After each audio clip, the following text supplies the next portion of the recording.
Good Morning Business, French Tech. Il est 6h45 sur BFM Business et sur AMC Découverte. Et 2023 a été une année compliquée pour les ventes de scooters électriques, moins 25%. Mais alors par contre, sur les locations, il se passe quelque chose. Ce matin, on est avec Amaury Kornilov, président et cofondateur de Ziway. On vous reçoit depuis le lancement de Ziway. Là, vous annoncez que vous avez dépassé les 2000 scooters personnels en location, 500 000 recharges, parce que l'avantage, c'est qu'on se recharge d'un coup, on va chercher sa nouvelle batterie, on redonne l'ancienne. Vous avez passé un cap là. Oui, absolument. On est en croissance exponentielle. On a encore doublé notre chiffre d'affaires, doublé notre nombre de clients. Et puis vous le disiez, 500 000 swaps, ça y est. C'est quand même un vrai chiffre. De batterie, hein. Donc échange de batterie. On loue des scooters personnels à recharge instantanée. Et la recharge instantanée se fait en échangeant en fait sa batterie dans un réseau de stations d'échange qu'on a implanté à Paris, chez BNP, chez Monoprix, chez Esso, Total et FIA.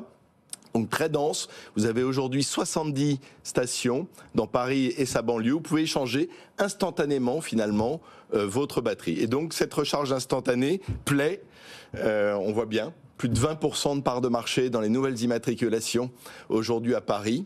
Et fort de ce succès, on a ouvert aussi à Nice, on a ouvert aussi à Bordeaux, et puis cette année, encore de nouvelles ouvertures que j'annoncerai. Alors évidemment, le nerf de la guerre, pour des sociétés comme la vôtre, c'est d'arriver à avoir un équilibre financier, à générer du cash. Au départ, il y a beaucoup d'investissements, hein. Toutes ces stations que vous mettez en place dans les réseaux partenaires, les scooters que vous achetez et que vous louez ensuite. Il faut beaucoup d'argent. Vous avez levé, je crois, à l'époque, 30 millions d'euros. Est-ce que vous avez brûlé tout le cash ? Alors même 42, on a levé 15 plus 27 l'année dernière, il y a un an maintenant, c'est quasiment une date anniversaire, avec des grands actionnaires, hein, Déméter, la Caisse des dépôts, l'ADEME et des assureurs. Oui, du solide. Alors est-ce qu'on a brûlé tout le cash ? Non. Mais en fait, on a deux utilisations du cash. La première, c'est le développement en effet de la technologie, et puis le développement finalement du business. Et la deuxième, c'est le modèle locatif. Donc il faut financer en effet le parc que l'on met en fait en location, et ces deux lignes de financement séparées, je dirais, et en effet on alimente au fur et à mesure ces lignes de financement pour se développer. Et le réseau aujourd'hui il est suffisant, parce qu'effectivement tout l'enjeu pour vous c'est d'avoir suffisamment d'endroits où je puisse aller recharger et récupérer ma batterie, mais ça effectivement le jour, la nuit. Ben oui, c'est ça, le jour, la nuit. Il y a combien de points d'échange de batterie aujourd'hui, et est-ce que j'en ai toujours un à proximité quoi ? Alors on en a 100, on en a 70 à Paris, le reste donc à Nice et à Bordeaux. Et oui, ce qu'on cherche, c'est qu'un client soit toujours à moins de 2 km d'un point de recharge, à moins de 5 minutes pour aller faire sa recharge instantanée. Et il y a toujours des recharges. Il y a toujours quelqu'un qui passe et qui... Alors non, il ne passe pas, puisque les batteries se rechargent elles-mêmes en fait dans les machines.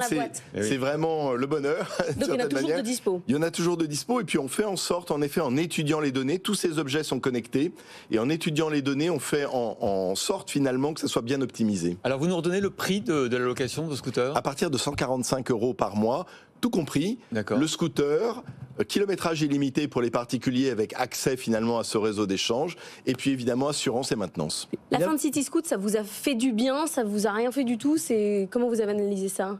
Je pense que la fin de City Scoot n'est pas vraiment la fin de City Scoot. Hein. Les scooters bleus vont sortir. Ça a été repris en effet par son concurrent, Cooltra, qui lui-même a un problème également je dirais, d'utilisation finalement de sa flotte. Le problème du sharing, c'est le taux d'utilisation de la flotte par rapport finalement au coût d'exploitation de ce type de flotte. Et puis le positionnement aussi des scooters, parce qu'on ne sait jamais où ils vont être et si vous êtes près de chez vous. Donc des coûts d'exploitation importants avec des revenus peut-être pas à la hauteur de ce Mais donc vous dites que le modèle n'est pas bon. Le modèle n'est pas bon. Le modèle, en effet, est à risque, et on le voit partout en Europe. Hein. C'est très très difficile finalement de rentabiliser des modèles en libre-échange. C'est pour ça que nous on a choisi un modèle radicalement différent, qui est un modèle de scooter personnel en location longue durée. Et avec des ambitions européennes, puisque les prochaines villes que vous ouvrez, ça va être Madrid. Didier. Alors voilà, en 2024, c'est l'Europe, puisqu'on va ouvrir Madrid.